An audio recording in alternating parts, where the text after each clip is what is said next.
Hello, everyone. Welcome to another episode of our Carter Friday seminars. Today, we're glad to have Dr. Ramer here. Dr. Ramer holds a bachelor degrees from IIT, a master degree from University of Utah, and a PhD degree from Georgia Tech. Same for me. We share the same PhD advisor. Dr. Rama specialized in civil engineering with concentration on transportation engineering research. After his PhD, he worked as a postdoc at Georgia Tech. He has several years of experience as a traffic engineer with multiple companies in Utah and Texas, and was a registered professional engineer in Texas. Dr. Rama currently works as an associate professor with the Department of Civil Engineering at IIT Madras. His research interests including traffic flow theory, homogeneous and heterogeneous traffic operations, and networks. Okay, without further ado, let's welcome Dr. Rama to start his presentation. Thank you, Dr. Rama. The floor is yours. Thank you, Hao. Thanks for the nice intro. Really happy to be here. Always a pleasure to talk to students. So I'll try to finish this talk in 45 minutes, I believe, and we can have some discussion. So let's get started. So feel free to stop me at any time. I think we'll keep it informal unless you want to wait till the very end.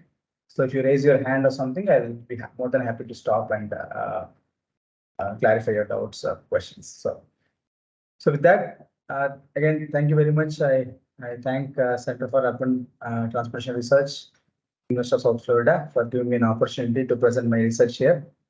Glad to be here. So today we're going to talk about some of the studies that we have undertaken here at IIT Madras, mostly empirical investigations of driving behavior phenomena in heterogeneous traffic. So I'll first talk about some of the terms that I've used here. So driving behavior, heterogeneous traffic. So when I say driving behavior, I want to know how different people behave, right? So there are different types of vehicle classes when I say heterogeneous traffic. So different vehicle classes, due to their varying kinematic and dynamic and static characteristics, they behave differently. Okay, we'll talk a little bit more about it in the later part of the presentation. But what we're looking at is how do they interact with each other so that you have a collective behavior that's emerging from this system. So we want to study those behaviors, and basically, since we have access to empirical data, so we use empirical data so that we a lot more realistic. Okay, so with that, let's get into the presentation. So why is this important? Because the roads worldwide are becoming heterogeneous. Earlier, it used to be only cars and maybe 2% trucks. That's what I remember using for all my analysis when I was as a grad student. But now we have varying vehicle technologies, like we have connected vehicles, we have autonomous vehicles at different levels, right? We have different levels of connectivity, in the sense we have V2V, V2I, with partial awareness of surroundings, full awareness of surroundings, with ADAS, with advisory, no advisory, right? Automatic driving. So there are lots of heterogeneity in vehicles and vehicle technologies. Also, there is different vehicle sizes that are becoming more popular. If you see, there is a big rise in the number of two-wheelers across Europe and US. Earlier, it used to be most of the Asian countries and parts of Africa, but now you see two-wheelers becoming more popular across the world. So what does it mean? It means that the traffic is going to be much more heterogeneous in terms of the vehicle classes that are going to ply on the road. So which means that it's going to be a lot more complicated, right? Earlier, you would just look at one vehicle class and try to understand what happens in terms of macroscopic and microscopic behaviors. But now we have to look at how they're going to interact among themselves, among intra and intervehicular classes, between each vehicle class and across vehicle classes, right? It becomes a lot more complicated. So how do we understand the phenomena under these circumstances, as well as how do I model these systems? Right? So both these questions are important, because at the end of the day, we want to model this system so that we can operate these systems more efficiently. Okay, so with that background, we get into the presentation.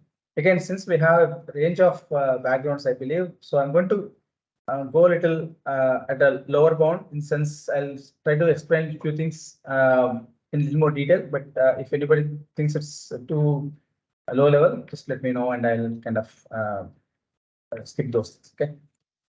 So, introduction. So today we're going to first start with some introduction and motivation for this, which I already gave you.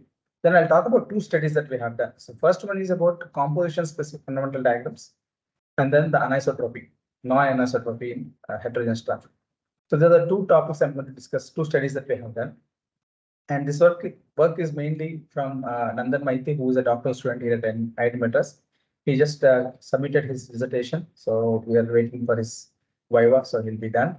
So the work is from his dissertation. Okay. So when we say heterogeneous traffic, what is heterogeneous traffic? So, and as I told you, there is a good reason for us to actually study heterogeneous traffic, but then how do we understand it? Because it's hypothetical, it's still emerging. We have different levels of penetration that we are going to see on the roads, but to get a better idea of that, a glimpse of it is already available in the developing countries like India and South Asian countries and several places where we have different types of vehicle classes plying on the road in terms of varying static and kinematic characteristics in terms of the size, shape, the engine bounded accelerations and decelerations. We have, so what does this mean? This means that some vehicles will be easily able to maneuver through, like two-wheelers will be able to easily pass through, whereas the bigger vehicles cannot seep through, right? And results in different diverse behaviors, which means that vehicles will take advantage of their abilities in terms of static and dynamic characteristics that emerge from these variations.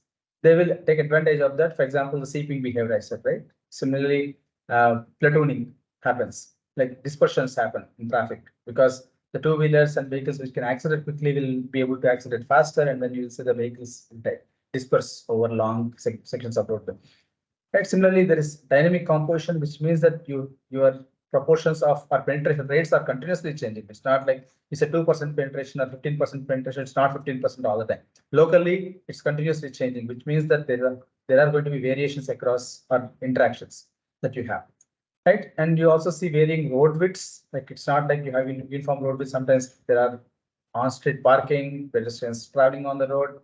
Right. So these things lead to dynamic road widths, which means that vehicles will behave or will be impacted by these variations. Similarly, you have lane-free movement, which is something that's actually it's an emerging area now. I am aware of at least two groups that are looking at, in the case of autonomous vehicles, should we even have lanes, right? So they know how to navigate. They have sensors to understand where other vehicles are. So should we even have lanes? So it can be lane-free movement like a fluid, which can actually increase the efficiency of the traffic movement. So these things are already existing in the heterogeneous traffic conditions like in India. So we kind of take advantage of that, and we try to understand the heterogeneous properties through the empirical studies in Indian conditions. So that's kind of the baseline here. So to give you a snapshot of this is a road from India where you can see there are lanes, 2 lanes in each direction. But you still see that vehicles kind of go in between. So you see the two-wheelers seeping through, autos, three-wheelers, and kind of go between vehicles. There are bigger vehicles, there are smaller vehicles, there are LCVs, light commercial vehicles, there are heavy vehicles, school buses, trucks, and all kinds of things, right? So you have all kinds of vehicle classes available on the road flying, and they kind of interact with each other. Not only with other cars of their class, but also with vehicles of other classes. So, yeah, so if you see, there is a significant proportion. It's not like a tiny proportion that you would generally expect, right? Like 2% trucks. So here you see at least place where I'm showing where we have done study, there's like 45%, 49% of them are cars, 28% of them are two-wheelers, and so on and so forth. So every vehicle class has a significant proportion. So which means that you have significant effects of these vehicle classes. Similarly, you see each of the cities where we have done some studies, there are significant number of cars and two-wheelers. It's not like only some cities have this. So several cities in Indian conditions have significant number of this significant diversity in vehicle classes. So what does this mean? This means that modeling mixed traffic or the heterogeneous traffic is complex and challenging. And also traffic flow variables, which we typically use like flow, speed, density need to be kind of augmented with more information. When we say flow of 2000, so flow of 2000 of what? 2000 cars, 2000 buses, or 2000 of what? Right. So we have to augment it with some more information such as composition. So I have 2000 vehicles with a composition of 50% cars and 50% bikes. Right. If I say density of 200 vehicles per kilometer, I have to augment it again with composition. So you can't just directly use the existing traffic flow variables, but you need something more than that. Okay.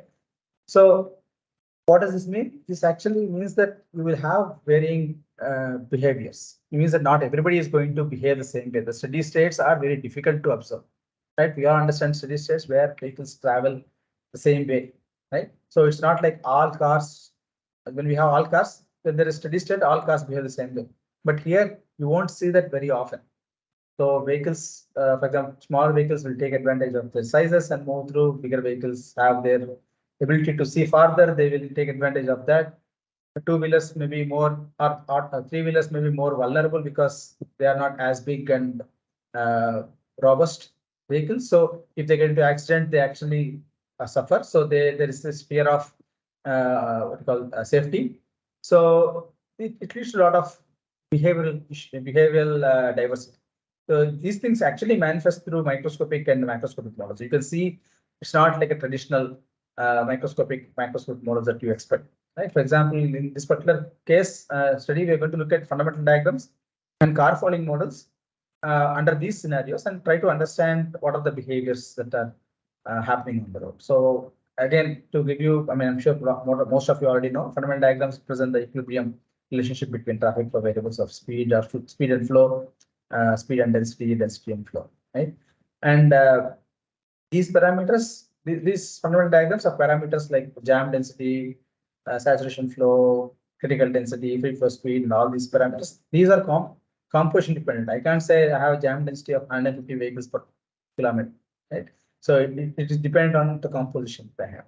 Similarly, vehicle interactions do play a role in the fundamental diagrams. You can see that fundamental diagrams are an artifact, or they actually represent some of these behaviors that you see in the heterogeneous traffic. Similarly, car following models also kind of capture, or if you build a good car following model for these conditions, you will see that it is not like a traditional car following model that we typically see in homogeneous traffic. So the response of the subject vehicle is not just dependent on the leader vehicle. There are more vehicles that are actually influencing the behavior of a subject vehicle. Stimulus is critical. So what kind of stimulus, from where is it coming? Like, is the leader decelerating, accelerating going to affect the response of the subject vehicle, or is there something more than that?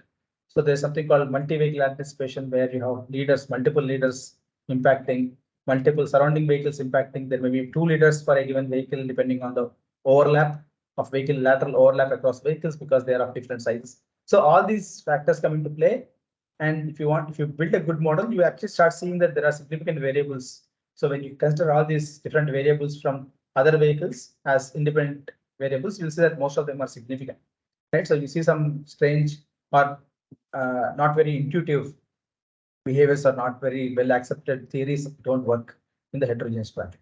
Okay, so the basic idea here is now to study the fundamental diagrams and non-anisotropy to understand the behavioral phenomena in heterogeneous traffic. Okay, so that's what we're going to study. So the research questions we're trying to answer is like, how does heterogeneity affect the steady state period in traffic streams, right? So when we say fundamental diagrams, we're talking about steady state behavior. So how does heterogeneity affect steady state? How does composition affect fundamental diagrams and fundamental relationships?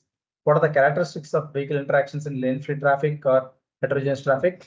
And what are the different factors that influence vehicle class interactions? So these are some of the research questions that arise when we talk about heterogeneous traffic. So to understand these things, the first topic that we're going to discuss is about how to develop composition-specific fundamental diagrams from empirical data, investigate the regimes that are there, investigate the properties of these fundamental diagrams, and from there try to understand the interactions across vehicle classes. That's what the first part of the study is going to discuss.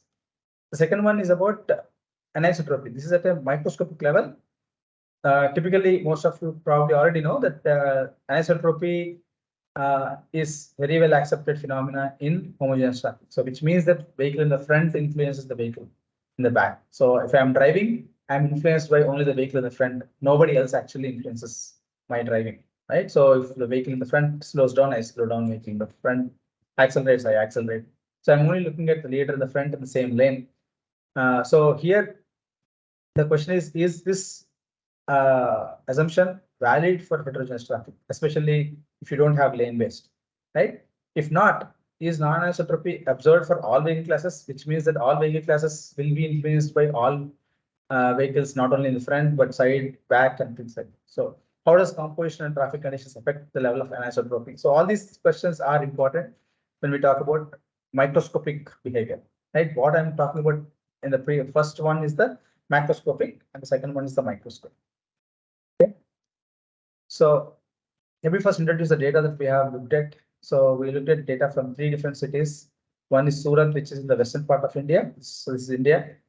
And this other city where we collected data was from Guwahati, which is on the eastern side. And this is from Chennai, which is where I am located. IIT Madras is in Chennai.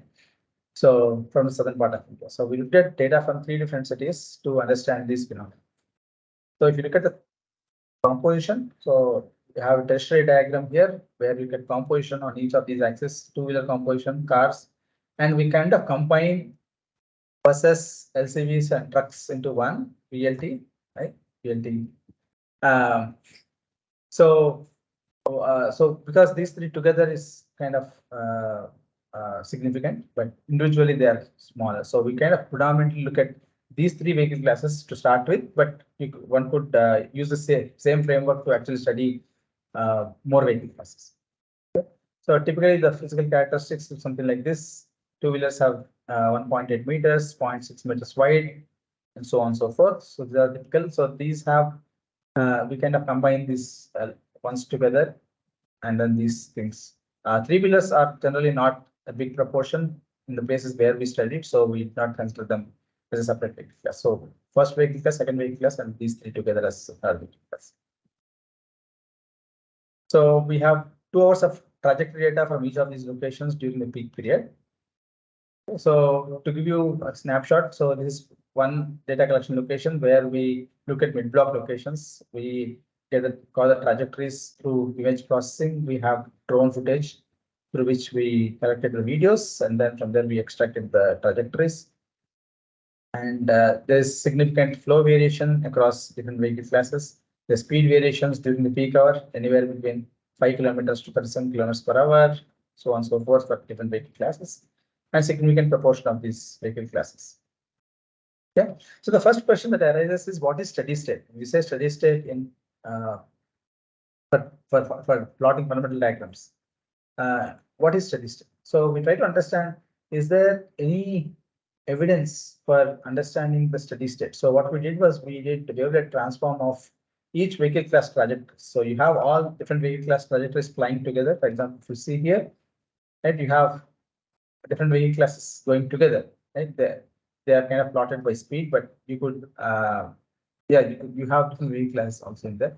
So if we actually, so here's an example. So here you have 2 different vehicle classes. These are 2 vehicles of one vehicle class type and the other vehicle class type. So we actually looked at each vehicle class separately within the stream and try to see if there's kind of class specific or class specific steady states.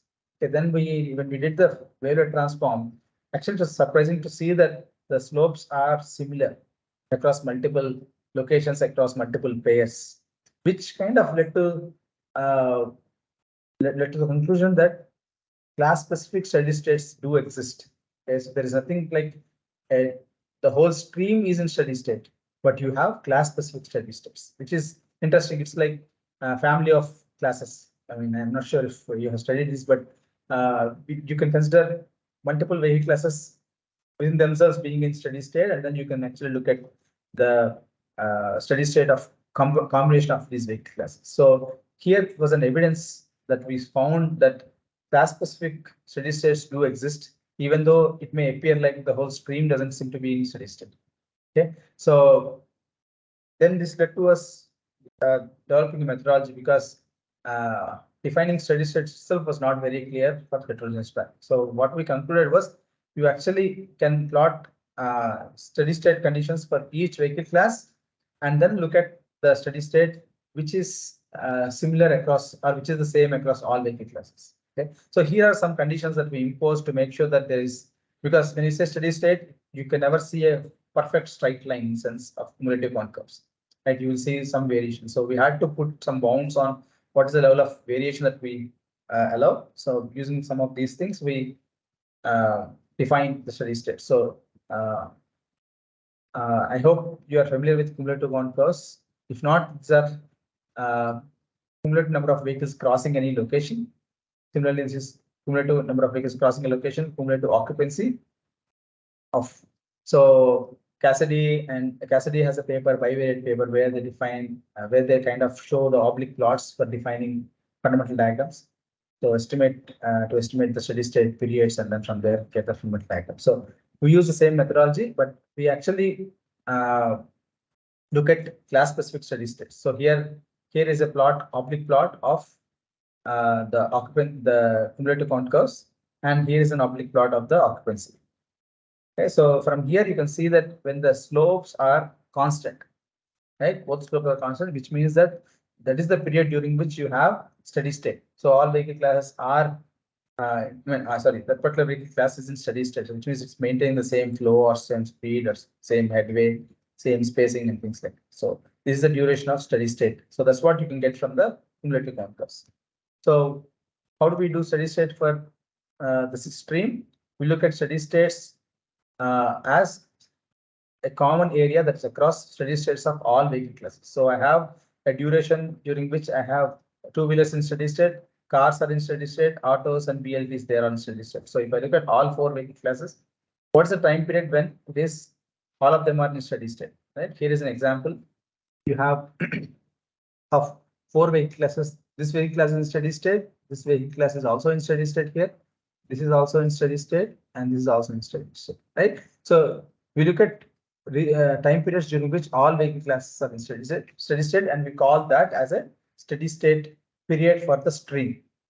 Okay, so because this is possible because we have evidence to show that class-wise steady states exist. Otherwise, you will not know how to actually figure out the steady states within the stream. Yeah. Okay, so here are some examples of steady state periods. So for each of these steady state periods, we estimate speed flow density, and then from there you actually estimate the fundamental diagram. So you estimate the class-wise speed flows densities, then we aggregate them to the stream variables, and then here is an example. So for example, each class-wise densities add up to stream density, class-wise flows add up to stream flow, and then you have density proportion, space mean speed proportion of the speeds. Sorry, the density proportion of the space mean speeds that give you this space mean speed of the string. So we use these well accepted equations to estimate the stream variables. Okay, so now what we do is when we actually get these variables, so for each of these steady state periods, I have the speed flow density. But remember, each of these steady state periods have a specific composition. So maybe 10% bikes, 25% trucks, 5% cars, and 35% three-wheelers or something like that. So right. So each steady state period has a different composition, which means that if you actually get all these steady state values and then plot speed versus density or flow versus density, you will get a cloud, because there's nothing like you have only one specific composition which gives you a nice curve. Right. So you have varying compositions across different steady states. And when you take speed and flows from speed flow densities from each of these different compositions, you basically get a cloud. Now, how do I figure out what are the fundamental diagrams in the cloud?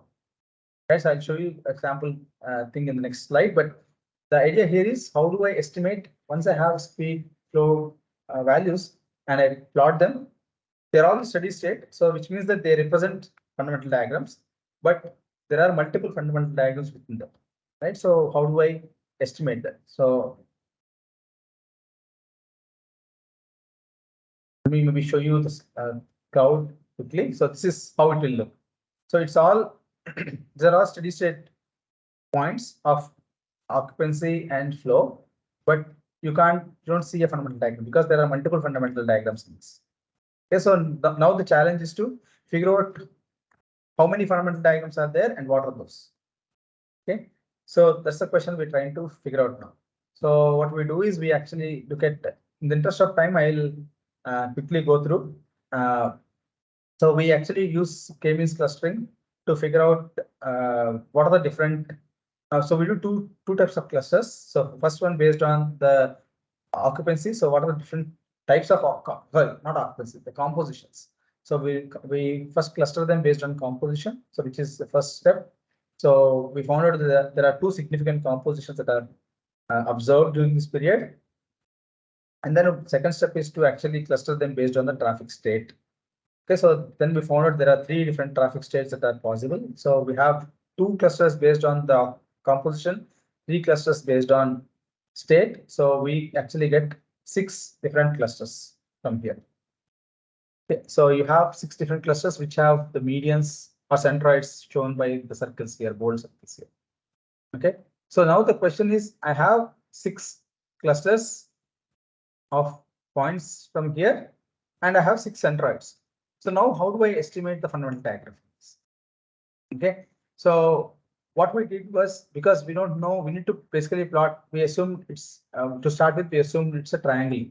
Okay, it doesn't have to be triangular, but we started because that's an easy assumption because you don't know the functional form. Otherwise, it can be a quadratic or third-degree polynomial or something like that. So the simplest would be a two straight lines by linear.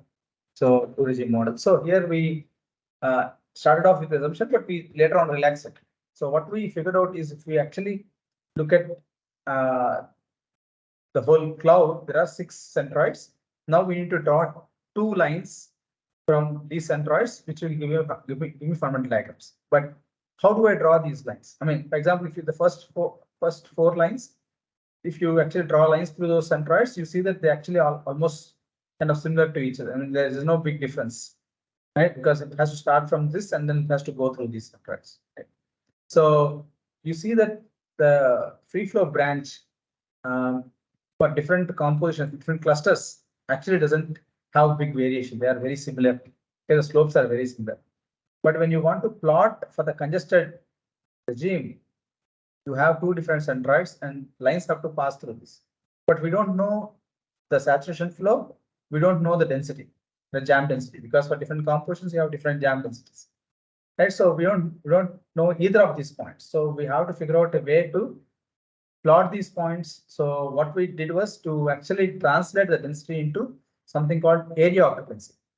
Area occupancy is basically the occupancy. You must have read about occupancy, right? So it's about loop greater occupancy.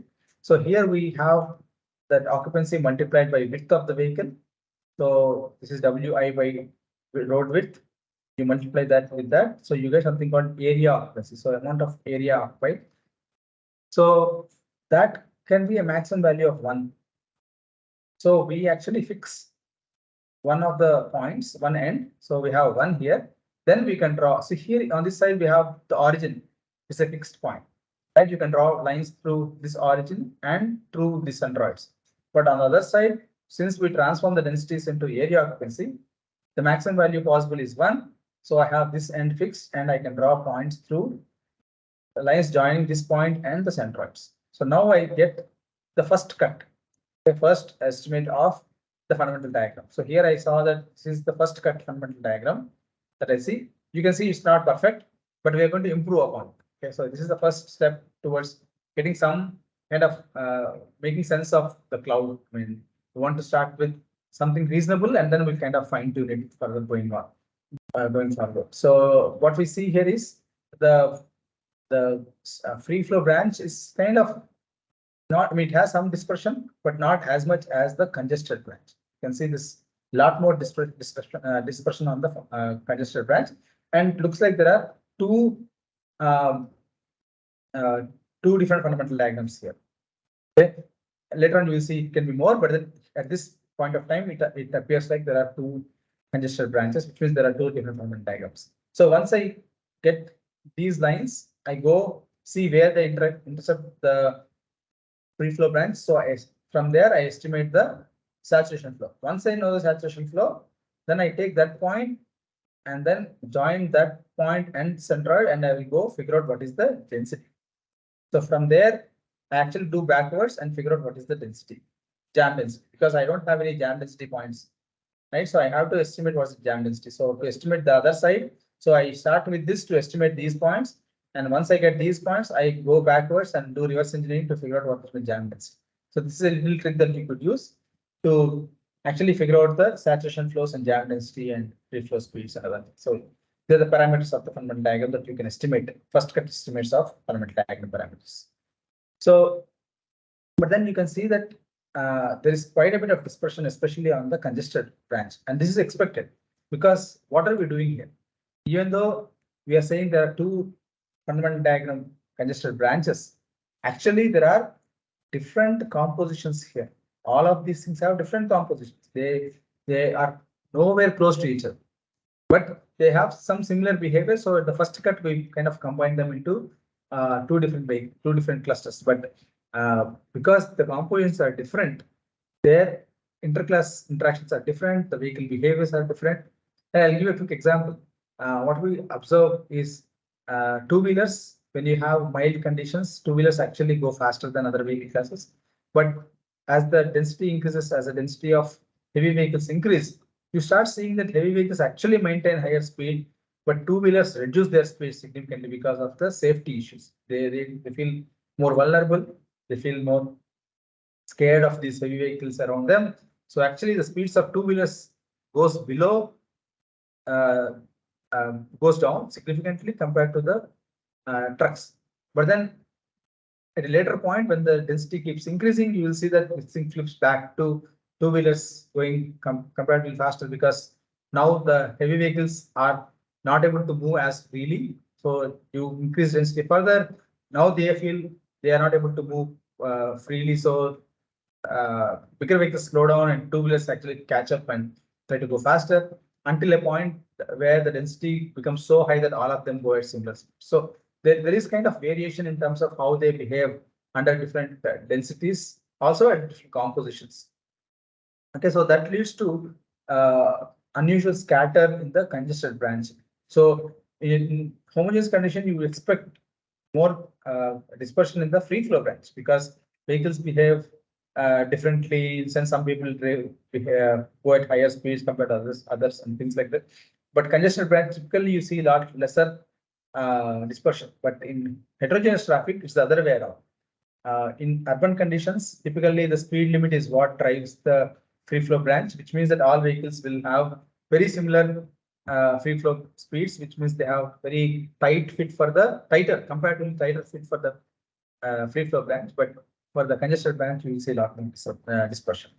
Okay, so now we actually try to see how we can refine this to get better fit for the congested branch. So what we do is we do something called distance optimization, which means that you look at the points along the fundamental diagram congested branch, and we try to figure out, we redo the clustering so that we actually capture the points which are closer to these first cut congested branches. Okay, so we have a starting point, but then these are no way saying that these are the perfect congested branches. So we actually try to cluster points such a way that you get really nice multiple congested branches. So we try to get the distance along the congested branch. So we do the distance from the origin. So these are the speeds, right? So line joining the origin to these points is basically the speeds. So along the speeds, we actually figure out the distances to the congested branch, and then we try to recluster the points based on the distance from the congested branches. So we do multiple iterative process. You do multiple iterations, and you actually end up with a nice fit. So if you see here, we started off with this as a congested branch, but then later we found out actually the wave speed or slope here is almost half of that. Okay, so you'll see that the fit actually improves once we start using the distance optimization algorithm.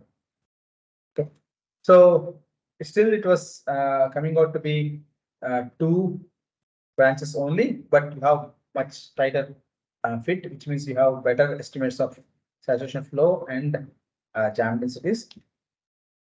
And what we saw was all these points which are when we did something more also, I'm not going to present in the interest of time. We also did something called shear transformation, which means that your fundamental diagrams, sorry, your trajectories are shear transformed so that you actually capture the steady states within the trajectories. So in the interest of time, I'm going to skip it. You can see, I'll give you a reference to a paper where we use that. So we use multiple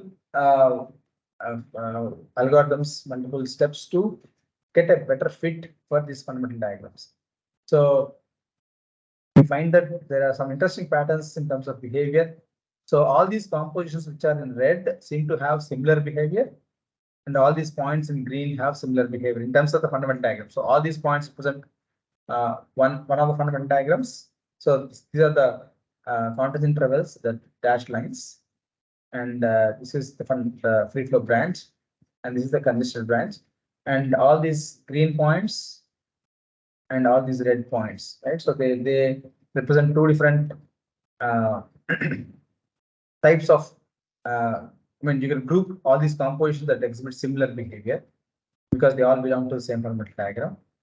Okay, and you can see that the mean proportions of these two fundamental diagrams range from 3.6 is to 6.3 is to 5.21 is to 0.97 is to 1, which is cars and two-wheelers, cars, autos, and then the last one is BLT. We divide everything by BLT plus light commercial vehicles and trucks, the proportion. So you get last one as 1. So you have 3 different proportions. So you have 2 different significant. These are the mean proportions. Again, we are right now studying what are the compositions that actually behave similarly. That is something that's ongoing work. But if you look at the average, there are 2 different compositions that are emerging from this data, and they have similar mean free flow speeds. They have very similar confidence intervals for the free flow speed, 34 to 28. They have critical density, which are very different. So you have 300 for here and 410. And area occupancy, critical area occupancy is something like this, K jam. So jam densities are significantly different. Similarly, the saturation flows are different. The wave speeds are also different.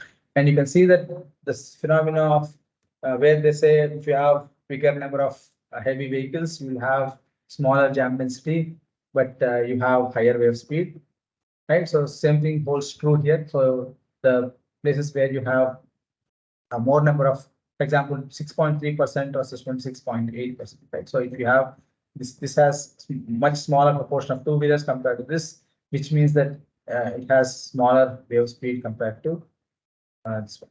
So similarly, the other way around, I mean, jam densities and flows and things like that. So these are some of the things that we found out. The shear transformation. In the interest of time, I'll skip this.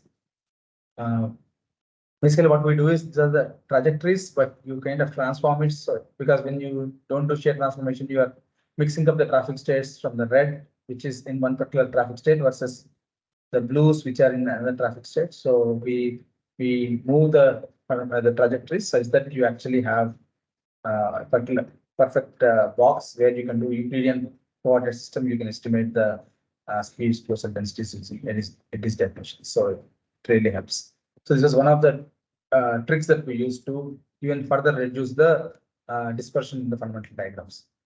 Okay, so then we try to understand what's happening here, right? So then we try to look at within each of these points, do we see any pattern in terms of relative speeds? So here we see that this region one, right? We have two-wheelers always having speed higher than autos. Auto is a three-wheeler, which is higher than the car, which is higher than the BLT. So all these points have this kind of property. So you can call this as a regime if you want to call. This regime has this property of this vehicle class. This is the relative speed ranking, if you want to call. Okay, so this ranking is true for this whole region. Okay, similarly, then you see that later on you have two-wheelers greater than car, greater than two-wheelers. So they kind of switch places, and you have this. And so you see that they actually have distinct regions within the fundamental diagram with specific behavioral aspects. So it is invariant to the composition in the sense that doesn't matter which fundamental diagram, it looks like this particular behavior is always happening at near critical densities. And as you get more and more congestion, this is the order in which they seem to be going until the point where all vehicle classes get similar speeds. So irrespective of whether this is this fundamental diagram or the other fundamental diagram, it always seems to be in the pattern where it starts from 1, 2, 3, 4. Okay, so this is kind of interesting behavior. And if you're interested, you can read this paper where we talk more about the content that I have talked here. And you can see it's not just about one location that we have observed this. We have done this at very multiple locations, and you have box plots which show that when these conclusions are kind of drawn from these box plots. So you can see very similar behaviors, but in other regimes you have different speeds for different vehicle classes, the means, the minimums and maximums, and percentile values. Okay, so that is the first part.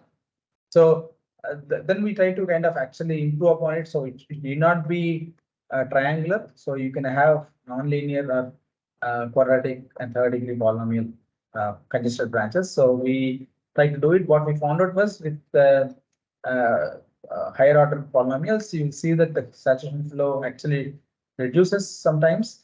Sometimes it's similar, but jam densities are it's not varying significantly. But beyond third degree polynomial, there is no change in saturation flow or jam density.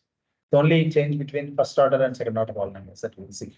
But the fit improves a little bit, but not significantly, which kind of goes back to the assumption that probably triangular is not a bad assumption to start. Okay, so what we understand, what we studied here is proposed a methodology to develop movement diagrams and understand the interactions. So we find that cars and autos are forced to reduce their speed in the presence of BLT, the buses, LCVs, and trucks in semi-congested regimes. Effect of composition is minimal at high occupancy, so where all of them kind of seem to go at similar speeds at very high area occupancy or densities. And you have patterns where two-wheelers always travel faster than other vehicles. When you have lower densities, VLTs moves faster than car in semi-congestion. All vehicles move at similar speeds in high congestion. And there are more things that you can kind of investigate from this, like what compositions are having similar behaviors and why do they have it. I think that's something that interesting, and one could study those aspects. But I think this is a first step into understanding the complexity of modeling the heterogeneous traffic. So this is the first part of the presentation. Shall we? I'll quickly move on to the second presentation unless you have any specific questions that you want me to answer at this point. Anything specific you want to ask based on the content that was?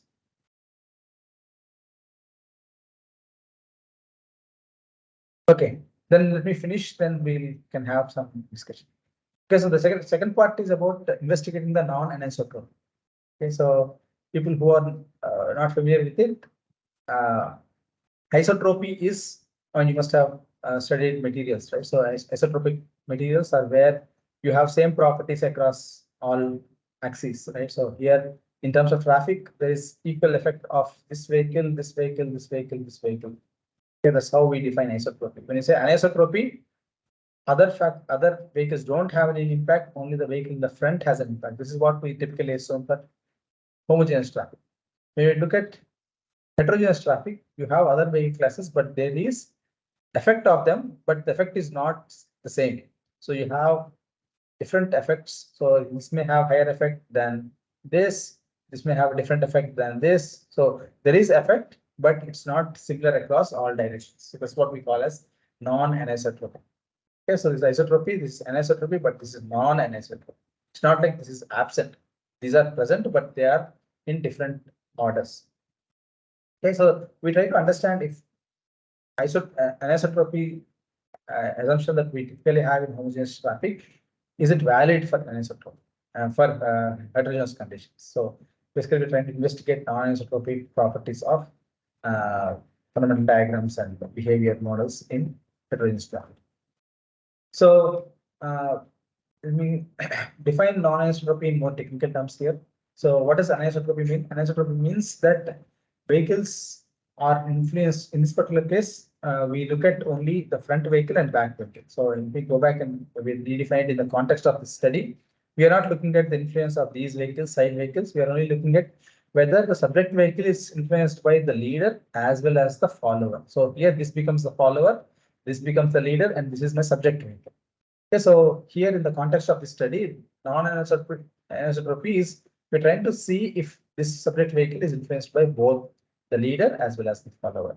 Okay, so what does this mean? This means that the vehicle, if it is influenced by this vehicle in the back, which means that the traffic states will propagate faster than the speed of the vehicle, which means that the vehicle is actually doing something before the vehicle in the back comes to this location. So it is influenced by the vehicle that's in the behind, right? So it is actually forcing or imposing a traffic state on this vehicle before the actual vehicle comes in.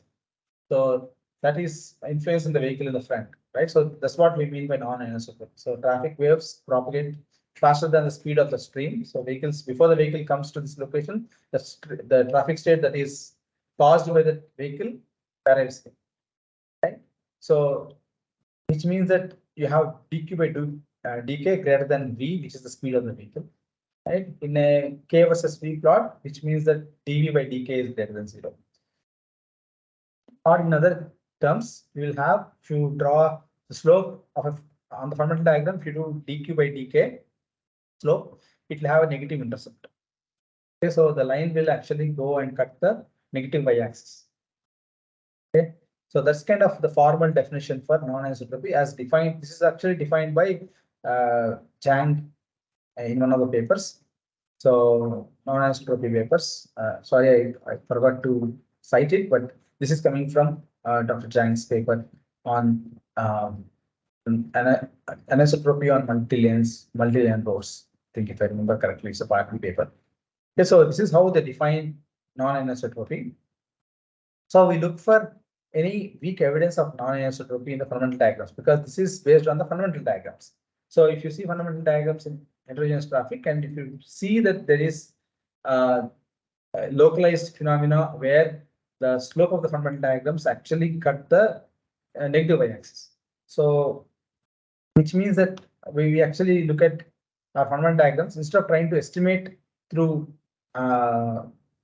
triangular assumptions. Here we take the liberty of doing a best fit curve for the congested and free flow branches. And now we start seeing that there are some places where you will see non-concavity. So here in these locations, for example, these points, right?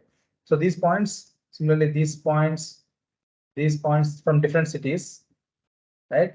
So we see that in this particular city, they have 3 different congested branches. Here too. So you see that there are localized conditions where you start seeing, especially in the higher density locations, you start seeing the slope. When you take the slope of the fundamental diagram, it actually cuts the negative y-axis. You can see the slope of this is greater than the actual speed of the vehicle, right? So here the speed of the vehicle is this orange line. The slope dq by dk is this line, right? So dq by dk is actually greater than the v, the speed of the vehicles, right? That is true for all these cases. So there are multiple points that we observed where, and this is just an example here, but there are multiple points where you see non-anisotropy. So kind of some weak evidence of non-anisotropy. We call it weak evidence because it's not happening consistently. It's happening only under certain densities and some points only along the congested band. So we call it weak evidence. So however, there does exist some evidence for non-anisotropy. Then we went into can we get more evidence, more stronger evidence for non-anisotropy. So that's when we actually start using look at microscopic data. So we have vehicle trajectories from a bridge, right? And we looked at different combinations. So I have a leading vehicle, a subject vehicle, and a following vehicle. So we look at triplets trajectory, and we try to build a car following model for this subject vehicle. So now I'm taking these vehicle variables like speed, position, spacing with this particular vehicle, spacing with respect to this vehicle, and speed of these vehicles and relative speed of this vehicle with this and this vehicle. So we look at all these different variables and we try to build a non-parametric model for the subject vehicle. Then we actually see that it has better fit. Yeah, that's what we're trying to. We're hoping that if we see a good fit with all three vehicle data versus only the couple, if you take only this pair and then build a model for this particular vehicle, that gives us a good evidence. So the model based on three vehicles is better than the model based on the two vehicles, right? So if I'm getting a better fit with three vehicles for this particular subject vehicle, then I can claim that there is some evidence of non-anisotropy because you have these vehicles influencing this particular vehicle. So here we kind of look at pairs and we look at trajectories where you expect there is influence. So we look at only these car following scenarios where the vehicles are influenced. So this is coming from data from two different papers where they have actually extracted the durations and triplets of vehicles which are in car following mode. So then we kind of look at, is there any kind of correlation that we observe across these different variables? And looks like there is significant correlations exist across these variables. So we went to use a function, a non-parametric model where we estimate the speed of the subject vehicle, which is in the middle, based on the leader, the follower, headways, the speeds, and something more. So you look at all these different variables as the features for the model, and we try to build three different models: MLP, the convolutional neural network model, and then random forest. So three different types of models, and we try to estimate the speed of the subject vehicle based on all the variables. Okay, and we did hyperparameter optimization. The standard procedures were used, and these are the parameter values that were used. And these are the results here. So the results show that. So here, what I'm showing is three different vehicle classes, three different models: MLP, CNN, and then random forest. Okay, and with car, and truck or bus in the back. So car is the leader, subject vehicle is car, and then the follower is bus or truck. In second one, it's car, and two-wheeler, and car. So there are three different scenarios where we look at the triplets of car being the subject vehicle in all three cases, but the follower vehicle is truck or two-wheeler or a car, and the leader is always a car. So there are three different scenarios we studied. These are compared with respect to the leader subject of car, which is the same.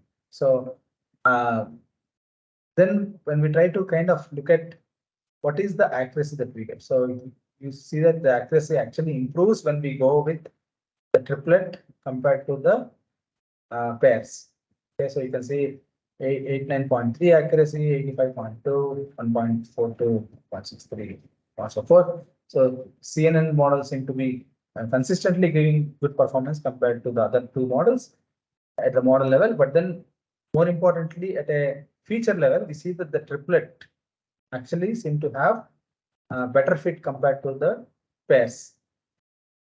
Again, within the triplets, if you see the performance of the model, right, is even better when you have trucks. So when you have truck in the back, you are able to see a higher improvement compared to when you have a car in the back, a two-wheeler in the back, and car in the back.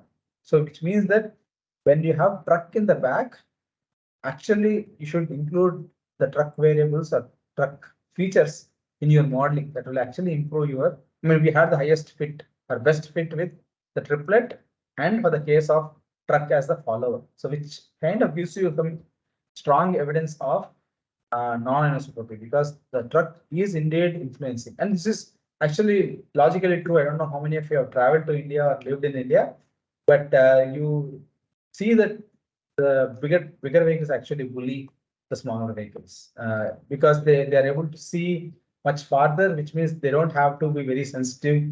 I mean, they see there's some gap, they don't slow down. Even though locally kind of there's some congestion, they kind of try to force vehicles, sometimes they honk, sometimes they try to kind of get too close to you. So vehicles actually start accelerating.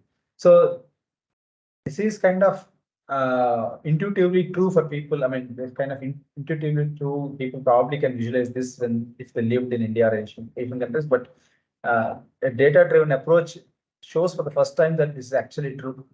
So when you do a systematic study of car following behavior, you see that there is indeed influence of vehicles in the back, which means it shows that non-anisotropy does exist in heterogeneous traffic conditions. And same thing is true here. Here we see that there are several places where actually complies. It is a speed versus time plot, and you can see that compared to other models, the triplet model performs better, and within the triplet model, across these three models, the CNN seems to work much better. Then we kind of look at, now we have some weak evidence from macroscopic, some evidence from microscopic. The last thing we did was to look at, can we look at pairs of, I mean, the triplets of vehicles to do fundamental diagrams and see if there is evidence of non-anisotropy. So we used Trajectory Explorer that was developed by Professor Laval at Georgia Tech, and we try to estimate the fundamental diagrams from three vehicle classes. So these three vehicle classes, we look at the Eddy's definitions of speed field density, and we plot the steady states, and we try to see is there any place where the slope actually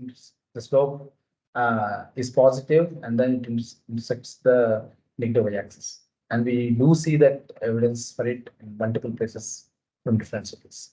So this kind of is a final evidence that we present to show that non-anisotropy most likely exists in heterogeneous traffic, which means that you expect that when you have heterogeneous traffic conditions, for example, if you have a autonomous vehicle in the back, your behavior may be different from if you have autonomous vehicle with a human-driven vehicle in the back. So autonomous vehicle may be, people may actually bully the autonomous vehicle because they know that autonomous vehicle will be more conservative.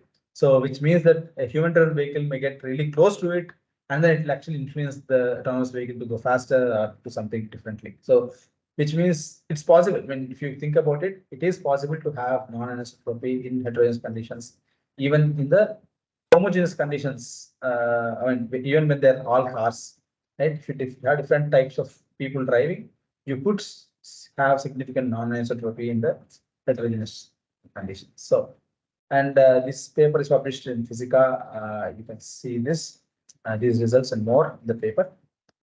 So, to conclude, we see evidence for non-anisotropy. We see that the shock speeds or the speeds are higher than the vehicle speed, the shock wave speeds. Similarly, you have, I mean, the CNN seems to be performing better than the others, which shows that the subject vehicle speed is influenced by the following vehicle, especially when the following vehicle is a heavy vehicle. And if you have two-wheeler, it still has some improvement, but not as much as its truck. Okay, so that ends my talk. I guess I don't know how much time I took, but I hope you're okay with it. So I'll end here. If you have any questions, I'll be happy to take. Thank you, Dr. That's very informative and fruitful and interesting presentation. Yeah. We do slightly run a little bit out of time, so let's have two questions. Yeah. Audience, please feel to unmute yourself and ask questions if you have.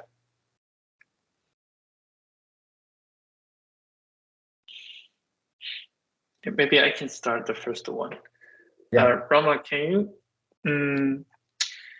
you elaborate more on why there are two regimes in the congested branch and explain it from a behavior perspective? Is it due to the significant different acceleration or decelerating capabilities of vehicles that leads to the deviations in congested branch? This is my first time seeing that actually. Okay, so you have, it's basically two different fundamental diagrams. So during the same observation period, you have two different fundamental diagrams depending on what composition you have. That's what it means. It's not like you have one fundamental diagram with two different congested branches. Okay, so that particular location. So typically what you expect is at a particular location, you have a fundamental diagram for that location. But in this particular location, during the 2-hour period, I had varying fundamental. At some time I had one fundamental diagram, other time I had another. So because the composition is continuously varying, I can have 2 or more fundamental diagrams. So it has not like one fundamental diagram with 2 congested branches. It's actually 2 different fundamental diagrams. Oh, it depends on the traffic decomposition. Yeah. It depends on the composition. It depends on the bounded accelerations of vehicles. I mean, as you rightly said, it could be because of the acceleration capabilities of vehicles. Also, I mean, it's interesting to see. And ideally speaking, you would expect a good fit, like one nice curve for my given composition. If I have 2% trucks, 3% the bikes, and then rest of them cars or something like a fixed percentage, right? You expect it to be a nice straight line. But what you observe now is maybe like 5% trucks and 3% cars and 9% two-wheelers also may exhibit similar behavior. Okay, it doesn't have to be the exactly same composition. You can have very different composition, but it just so happens that they result in interactions that lead to one particular specific relative speeds, relative flows, and relative speeds and flows intensities. So that would represent like a point on a different fundamental diagram. So it's kind of interesting. Still, we haven't figured out everything, how and why it happens, but we see that on a given fundamental diagram, you see varying compositions. And it's interesting to see why these compositions actually have similar behaviors and are not clear at this time. Okay. Can you envision the impact of electric vehicles if we, say, replace half of the gasoline vehicles here with electric cars due to their instantaneous torque and better accelerating performance? How did EVs change the fundamental diagram here? Yeah, so I think that there are 2 aspects. Like one is about the physical characteristics. Like when you talk about the fundamental diagram, especially, right? So we're looking at the parameters, jam densities, saturation, and things like that, right? So these are influenced by both kinematic and static characteristics. So, for example, if you have smaller, I mean, EVs are smaller typically, which means your jam density is going to be bigger, right? And your saturation flow probably is going to be higher. But at the same time, if you have, since the size is small, your wave speed may be smaller. Okay, because it takes longer. In a kilometer length, you have more two-wheelers than like trucks, for example, or cars, bigger cars.